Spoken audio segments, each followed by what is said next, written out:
ASTRORC CARBONFLY 80 then. This could be a real viable alternative if you live in a country that appears to have lost its mind recently and banned DJI, because this is running the analog system, which means it doesn't have the silky...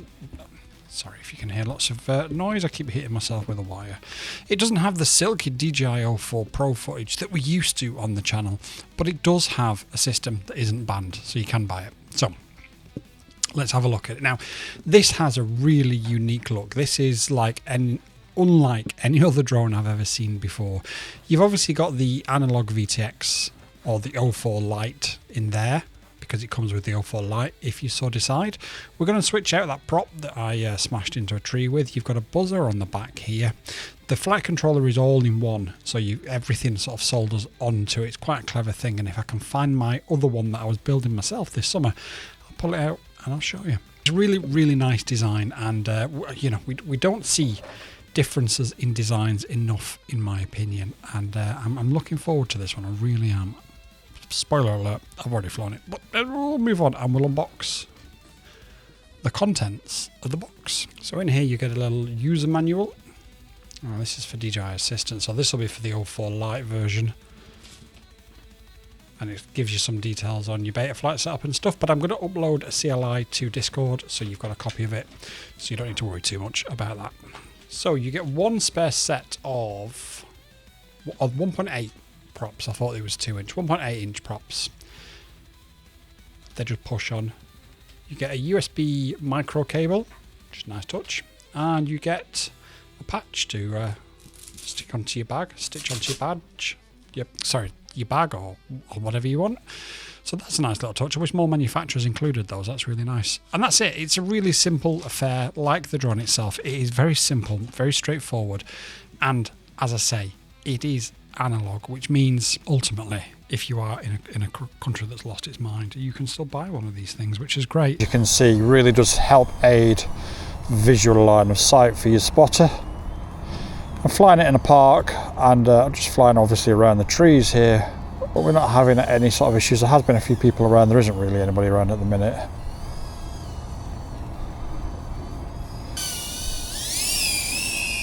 Not a lot of money.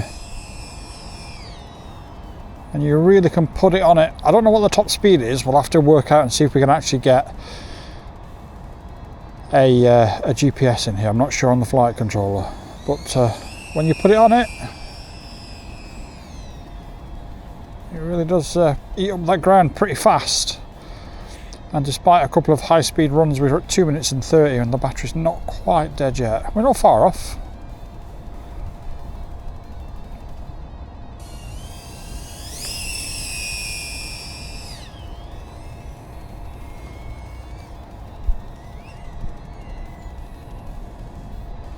Okay, well, I think on the Karen noise score, we've got a bit of a winner there. Even at full throttle, it doesn't seem to be very loud or very whiny. So we'll take that one. Let me just grab the weighing scales and find out exactly how much it weighs. So the drone on its own comes in at 55 grams. 660 mAh2S, which is probably about the biggest you're going to get away with, takes you to 89 grams. So this is twofold then. This is good for the UK, this is also good for America, and it's also good for Japan as well. Because as of January, the UK has a regulation whereby anything over 100 grams will need remote ID. Japan has a very similar law. So even if you switched out to the 04 Lite, you should still come in at under 100 grams. I will confirm that and I will let you all know, but my understanding is that should still come in at under 100 grams. So we're back out with the CARBONFLY 80. Forgive me, these goggles don't half pinch my nose. Last time you saw it, I'd crashed it into there. There was a couple of reasons why. One of the reasons why is air mode was turned off. That's not the reason why though. The reason why is I hadn't set the yaw up properly, which meant that I just got it completely wrong going through here. So does this fly like a 1.8 inch, relatively heavy analog FPV drone with ducks? The answer is no, it doesn't. Let me show you.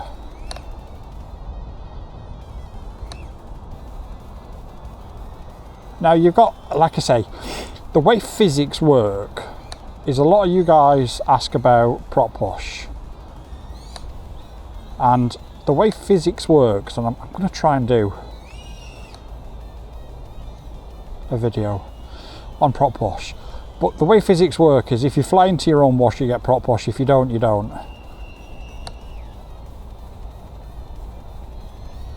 So, yeah. I hope that helps. Will you get prop wash pulling out of a dive? It depends if you go like that. If you pull out of a dive and land, oh sugar, land into your own prop wash, then yeah, you are going to do. But if you, and the aim is basically what you do is you pull your split S and then you pull yourself forward like that so you're not in your own prop wash. And that is how you do it. But this is, oh, that was lovely. That was lovely. This just doesn't feel like a 2S. Like I say, because it's made of carbon, it's going to be heavier than the other 1.8 inch 2S's on the market. Although it is under 100 grams, don't get me wrong. So we're not talking a chonker. But it just flies so bloody well. As someone who's not a massive fan of analog, will I fly it again? To be honest, I will. If I just want to go out and smash something around and have a laugh, or let somebody fly who is a friend but isn't very experienced, I'll give them this, because I've hit a post with it. I've done nothing to it apart from replace the prop. And here we are. What's that? 2.5 minutes, flying pretty hard on just a 500 mAh 2S.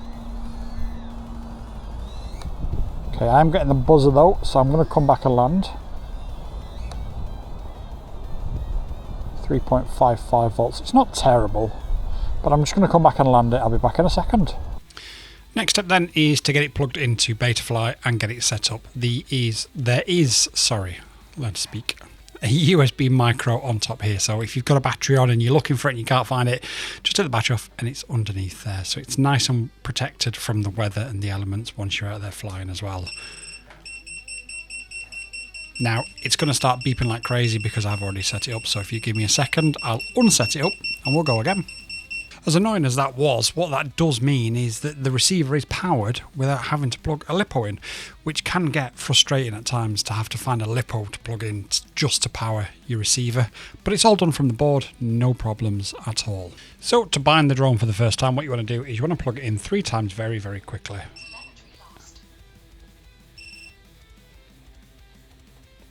And then on the 3rd time, you can just about see the LRS is double flashing quickly, and you've heard the controller has not reconnected as it did before. So all we do now is we go over to our controller,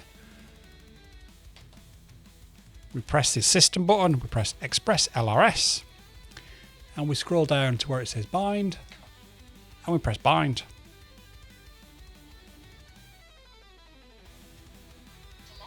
Gives us a C in the corner there, and it also tells us telemetry recovered, which means we are now connected. And if I move the camera to the screen, we can go through Betaflight together, and I'm going to try and do it this way because I've been given a little bit of feedback that you guys prefer it this way, because then you can see what I'm doing physically as well. So in the ports tab, if you don't know what you're doing, it's just important to check but not touch anything. You need a serial RXV receiver, which we've got. And then over here, we've got TBS Smart Audio, so we can change our VTX settings using our controller. Down in configuration, the 2 important things are this needs to be set to 180 degrees. If this is not set to 180 degrees, if the quad is upside down and crashes, you will not be able to rearm it. So this is really, really important that you do this. Just hit save and reboot a second. And the section you're looking for is this here, to 180 degrees. The other things you need to make sure is the air mode is permanently enabled. I'm not sure why that isn't on, but and also I didn't really notice it the other day when I flew it, but there you go. And this is why we go through this calibration and this configuration and this setup, because yeah, that's a bit of a strange one. Another thing that you need to make sure as well is that the quad is moving in relation to what you can see on screen there. So if I just lift it up in front of the camera, make sure that goes that way, that goes that way, that goes that way, and that goes that way, which it does. Okay, power and battery we need set to 4.4 because we're using LIHVs. Failsafe will be set to drop because we haven't got GPS on here. Presets we don't need to worry about. The PID tune is here. Like I say, I'll put it on the screen for a second, but you can't see it all anyway, so it's a bit irrelevant. And what I'll do is I'll upload it to Discord. Okay, so in the receiver tab now, you just need to make sure that your controls are going in the same way as what you can see on the screen. So you need to make sure, a bit difficult to see, I've got the wrong lens on. But yeah, as long as it's going in the right way, then that's absolutely fine. The next thing really to check from here now is just your OSD. This is personal preference, and whatever you prefer to have on your OSD. Have on your OSD. It is entirely up to you guys, of course. LED strip, I think there is LEDs on the board, so you can control them and do things on here. And video transmitter, this is something we don't normally talk about on DJI quads because this is for analog, but this is analog, and therefore this is something you're going to need to be aware of. But again, I'll upload it to the Discord channel for you to grab a copy of if you need to. And that is the Betaflight setup done, so let's move on.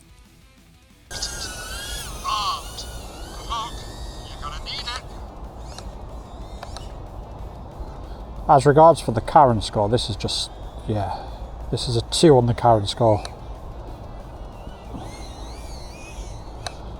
It's just so quiet. Now again, something you don't necessarily expect with a ducted drone, but it is what it is, so. And you can fly it around like this, look, if you're thinking, oh, well, I'm not really good at FPV, don't know what I'm going to do, you can just fly it around. Go and skim the trees. Be very careful if you are new to FPV and you're flying analog when you skim the trees, because when you get a breakup like that you can't necessarily see the branches. We call them ghost branches or scraggle. The closer you are to yourself, the stronger the signal will be, of course.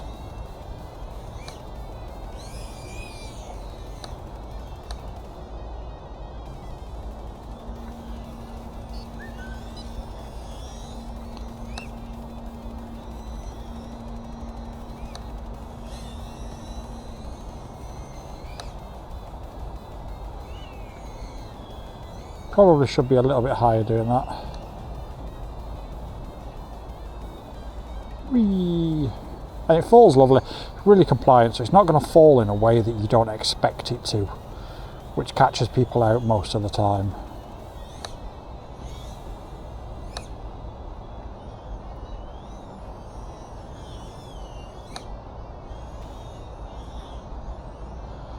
Now, it is a bit low to do a mighty flip with this because I'm not very practiced in them, but I suppose we can give it a go. Not quite, not quite.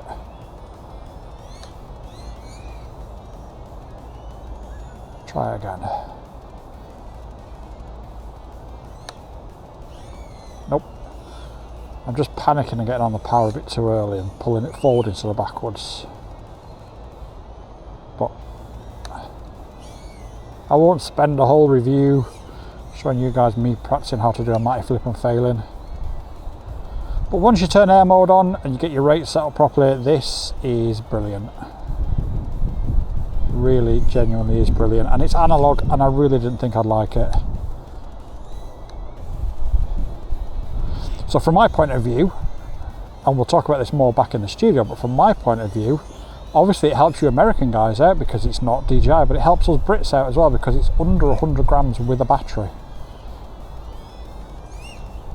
So once January comes, we don't need remote ID instantly with FPV, but once the rules change and eventually we need remote ID, this will not need remote ID.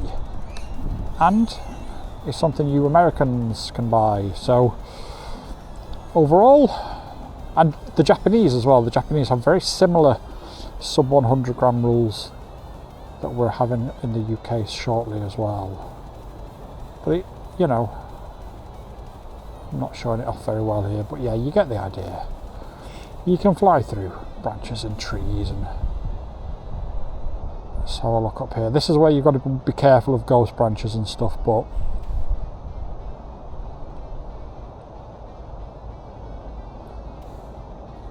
because that was a ghost branch there. Okay, 3 minutes and 45 seconds with 550 lava. And we are now starting to cry. So I'm going to come back at just under 4 minutes flight. Welcome back then to the Community Spotlight, one of my favourite features of these videos.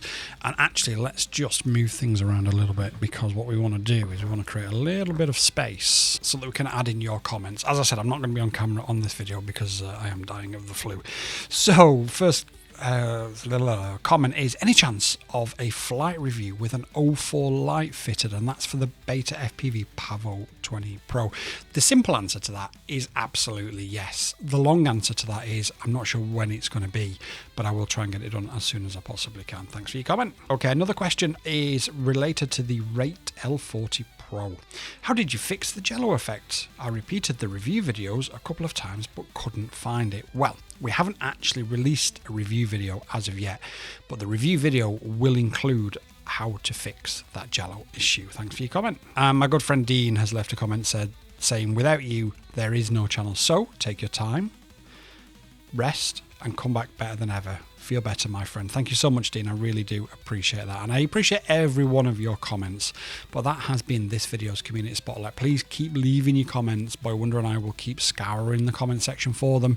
And we'll pick 3 for the next video. And in the coming weeks, we've got several of these fully featured videos coming your way.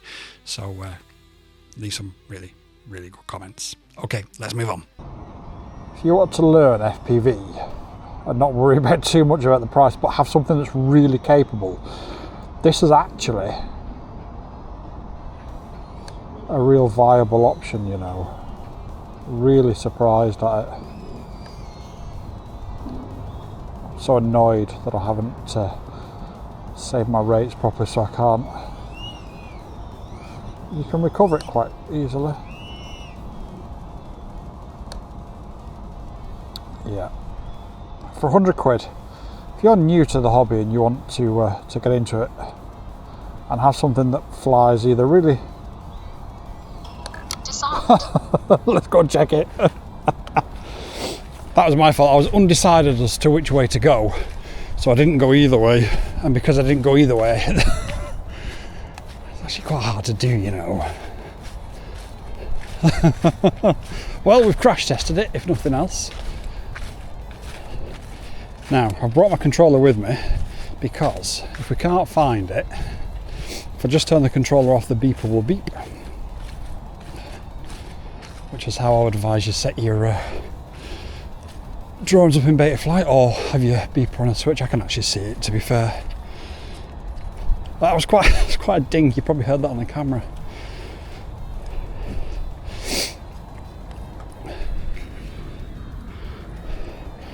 Yeah, no problems. No problems. What we'll do, we'll just get back to solid ground and we'll retake off and just make sure everything's okay. I'm not even going to unplug it. We'll retake off, make sure everything's okay, because that was quite a ding. So when it comes to charging the batteries of the CARBONFLY 80, you're going to need a 2S capable battery charger, and that's where the Vifly Toothster comes in. It's a fully featured 2S charger, but it keeps things really, really simple, because all you need to do is plug in your balance lead and not the other lead, and then just press a couple of buttons and away you go. We do have a full tutorial on it, but I know you guys are a little bit worried about getting the fully featured big, you know, powerful controllers, and this could be an option for you, because quite frankly, once you've got it set up like we do now, all you need to do is just press and hold this button and it's charging, and it really is as simple as that.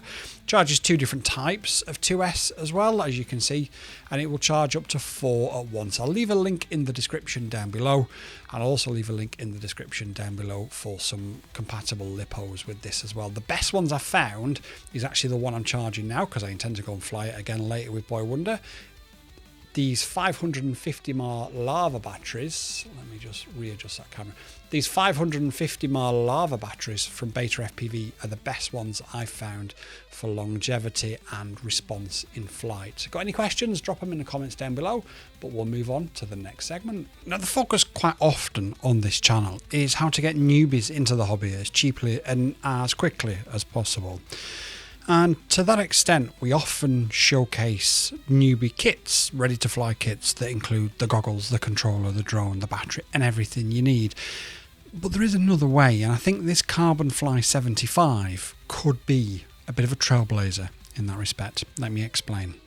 Because the drone itself is going to cost you as little as... Now, just as an amendment here, I'm not overly sure if it's a CARBONFLY 80 or the CARBONFLY 75, because the CLI comes up as a CARBONFLY 75.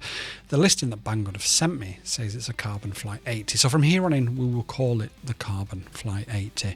And currently it's coming in at about 90 English pounds, or just over $100 US. You can then pair it with something like the Radiomaster Pocket, which is probably the cheapest worth having controller out there, which is probably the cheapest but worth having controller out there, for around about 50 quid or 60 bucks, I believe it is. And then all you need to do is find yourself a pair of cheap analog goggles. Now, there's plenty of really cheap versions out there. What I actually use is the DJI Goggles V2. Now, if you can find a set of these V2 goggles on Facebook Marketplace or eBay for cheap, I'd highly recommend that you get them. You can run the Vista on them, you can run the WTF OS hack, so you've essentially got a full featured, full coloured, fully adjustable OSD. You can also run the O3 on them, but you can also run analog on them as well. And they are by far and away the best screens that I have found for analog. If you pair it with the rapid fire receiver, now this particular pair is by Wonder's pair. This has got the Eachine receiver on it. Again, nothing wrong with it. I prefer, because I'm trying to put out as much quality videos as possible, to use the rapid fire version. It just offers a little bit better quality when it comes to analog, because obviously analog is not going to be your silky smooth digital video. So I use the rapid fire, which is probably going to add about an extra 70-80 quid depending. So if you can pick up the goggles for a couple of hundred quid, couple of $100, add a rapid fire on there, and then you've got the Radiomaster. You can probably do that for about 300. Add in the drone and you're in the hole for about 400. Now, that might sound a lot when you're starting out on a new hobby, and I get that it is, but what you've then got is you've got a pair of goggles that are digital compliant as well. You've got a radio that is, in my opinion, it's the best worth having, that's cheap, and you've got a drone that flies really well. It crashes pretty cool as well. You can also upgrade this drone to DJI O4 in the future. So, although, again, the only problem with that is these goggles won't support DJI O4. So your upgrade path isn't fully fluid. You are going to have to consider it. But I think it might be better than just buying an analog only kit, because you can control the quality of the components that you're getting in, and it gives you, options in the future rather than being tied to what it is that you've bought. Let me know what you think in the comments down below. That was the review then of the ASTRORC CARBONFLY 80, and the question is going to be, who is this for? Who should consider this? Is it for you? Should you consider it? And probably a few other questions that I can't really think of.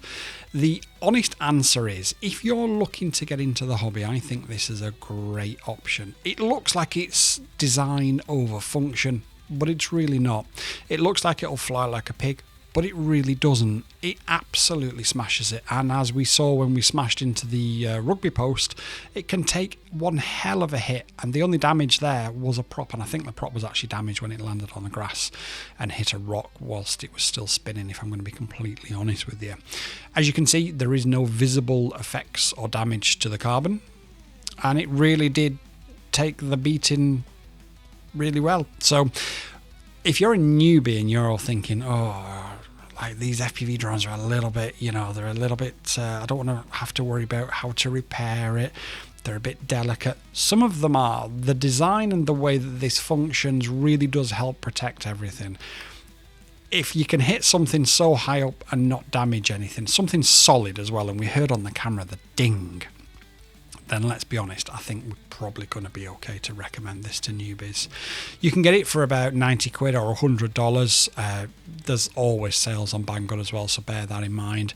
You can pick up a Radiomaster Pocket for like $50, $60, and you can be pretty much in the hobby if you can find yourself a cheap pair of analog goggles for a little under $200. And for that, you are getting a drone that flies so well. And I think we've displayed that and we've demoed that on the videos that we've put out there. But the reality is, if you're looking to get into the hobby, you don't necessarily want one of these all-in-one kits. You want to be a little bit different. You want to try something a little bit different and look a little bit cooler than everybody else on the street. This is probably one that I would consider. I really would. There is a link in the description down below. Like I say, it is an affiliate link. It won't cost you any extra. There should also be a code in the description for a little bit of money off as well to save you just in time for Christmas. But if you've got any questions whatsoever, please do drop them in the comments down below. And until next time, peace out, everybody. YouTube and I have had a chat, and we believe that this is the video that you'll like the most, so watch it and let me know if they're right.